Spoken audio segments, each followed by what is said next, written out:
Hi guys! So, dito tayo ngayon. Dito tayo mag-work. Bitbit ako ng laptop, water. So, dito tayo ngayon. While waiting kay Gigi. Dahil si Gigi ay mag-fishing. Ano siya? So, ito ang ating pwesto for now. Manso! No, Manso! Paglaro naman to si Manso, kinasakmal na yung liigi oh. Eh! Wawa naman si Tuldok ko eh. Pag kayo nalaglag dalawa! Pag nalaglag kayong dalawa dyan. Ayan. Ganda, diba?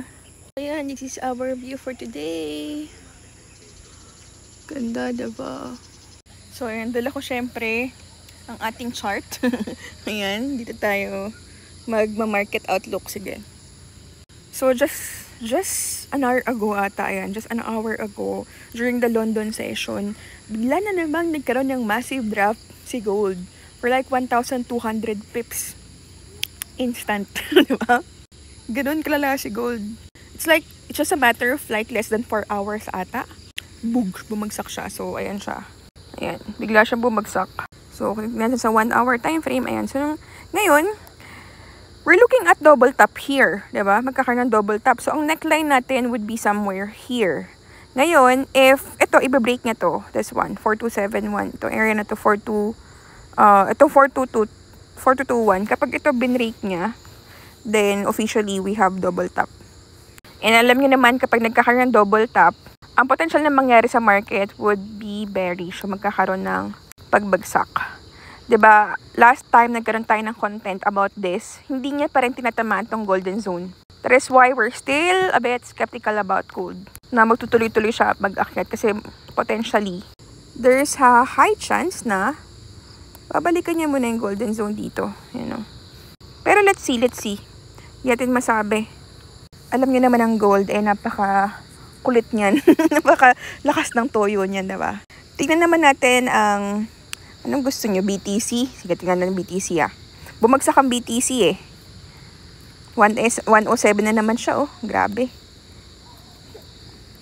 Tinap niya tong ating moving average 200. And now, bumalik siya dito sa ating support. So ngayon, I was actually expecting na akit na to eh. Kasi akala ko i-respect niya na tong ating moving average 200 dito sa daily time frame. Pero ayan, gumawa na naman siya ng bearish candlestick, di ba? Pero we still have 11 hours para malaman natin kung ano ba yung magiging movement itong candlestick na to. But as you can see, guys, si BTC, hindi pa rin naman siya bearish market. Yung pinaka macro trend line pa rin natin is uptrend pa rin, guys. So, nasa taas pa rin siya ng moving average 200.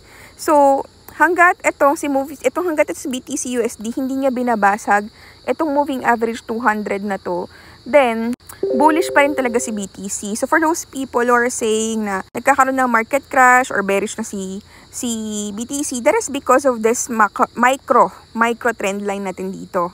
Pero sa macro view natin, bullish pa rin si BTC, guys, 'di ba?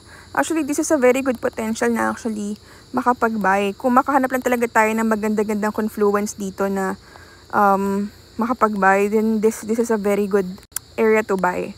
However, kailangan natin ng solid na confluence and makitaan natin talaga ng volume ng mga buyers dito. Kasi as of now, malakas pa rin talaga yung mga sellers. Even though nagkaroon tayo dito ng confirmation ng candlestick, which is this one. This is an indecisive candlestick. And pag tap niya ng moving average 200, this gives us an idea na, okay, so we are, the market is respecting this moving average 200 and we are seeing an indecisive candlestick. So we assume na possibly, akit na siya sa resistance, diba? Pero right now, nagko-consolidate siya dito sa area na to. So right now, si BTC, andito siya sa area of value na to. Yan. So if you will be asking me, ako, ang mas nakikita ko dito is more of like sideways. Diba? Yung pinaka-recent natin is sideways ang market, not bearish. Kasi kung bearish, dapat na sa ilalim to na moving average 200. Ay, napakakulit ng tuldok. Tuldok, pag ikaw gumulong-gulong ka na naman talaga dyan, malalaglag ka na naman dyan sa tubig, malalim yan. Anyway, ayan guys. So, ito yung MT5 natin. And Right now, meron tayong total floating na $7,920 and meron tayong isa negative dito na $32. Actually, dalawang beses tayo nag-SL hit today. So, tingnan ang history. Ayan, guys. So, meron tayong mga losses. But, positive pa rin naman tayo. We have a total of $1,334 na profit. Net profit natin for today. However, kung mapapansin nyo, may mga losses tayo because of that drop nga. So, this drop was actually unexpected. I was expecting na accurate siya. However, during the London session, ay bumagsak na nga siya ng tuluyan. That is why sobrang importante guys ng risk management because kahit na pasok sa fundamental analysis natin, tugma sa mga technical analysis natin, sometimes hindi pa rin talaga natin masasabi yung market mo, especially if you're trading gold.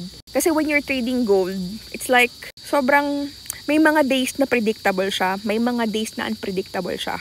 When there are days na hindi ko talaga ma-predict yung market, na even though pasok siya sa mga fundamentals at technicals ko, medyo lumalayo ako sa market. Tinatry ko talaga lumayo sa market pag ganun. Kapag hindi nagme-make sense yung mga nangyayari. I'm thinking of it na parang, okay, baka may mga institution nagtitrade right now na malaki yung mga volume ng mga tinitrades nila right now.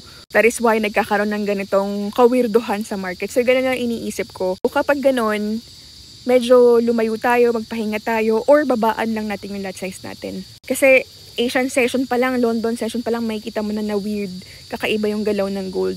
Pero may mga araw naman na sobrang solid ng gold, like pina-follow niya yung Fibonacci retracement, sinunod talagang nire-respect niya yung support and resistance. At yung mga candlestick talagang makikita mo na talagang solid yung pagpa-price action mo. So, may mga days na ganun. So, if you have been trading CFD and you're trading Forex, sobrang ang layo talaga ng gold.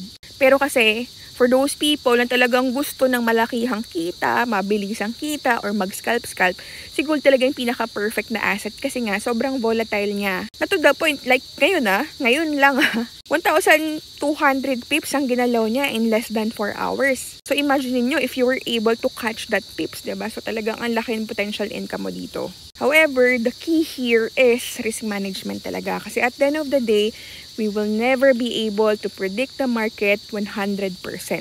Ang lagi ko nga sinasabi sa mga estudyante, sa mga mentor ko na when you start trading, dapat ang tingin mo dyan is, pag entry mo lang na yan, meron ka ng expense dyan. Pag entry mo ng buy at naglagay ka ng stop loss, kung ilang pips yun, say for example, sa gold, naglagay ka ng 30 pips doon na loss mo, na SL mo. So, $30 yun. Yung $30 na yun, considered as expense na yun. Kumbaga, yung $30 na yun, yun yung bayad ko for this setup. So, imaginein mo, kung nag-entry ka ng 10 entry, times $30 na yun, $300 na yun. Kung ang capital mo is $500, more than kalahati na ng capital mo na ubos na for one single setup. Just because nag-overtrade ka or over-leverage ka at nag-over lot size ka. Kasi kung ang iisipin mo, itong $30 na to, hindi naman ito mawawala, mababawi ko rin ito. Hindi ganun. Dapat yung SL na nilagay mo doon, considered as expense mo na yon for that specific setup. So, every time na you will entry sa market, meron niyang expense. And yung expense na yun is your expected loss. Para kang tumaya sa loto. Nung tumaya ka sa loto, nagbayad ka ng lottery ticket. Yung bayad mo sa lottery ticket na yun, hindi mo na mababawi yun. Unless mananalo ka sa loto. So, kung bibili ka ng 100 pieces na lotto ticket, so yung 100 pieces na ticket na yun, expense mo na yun. So, same mentality. Every pasok mo, every entry mo, may corresponding expense yan.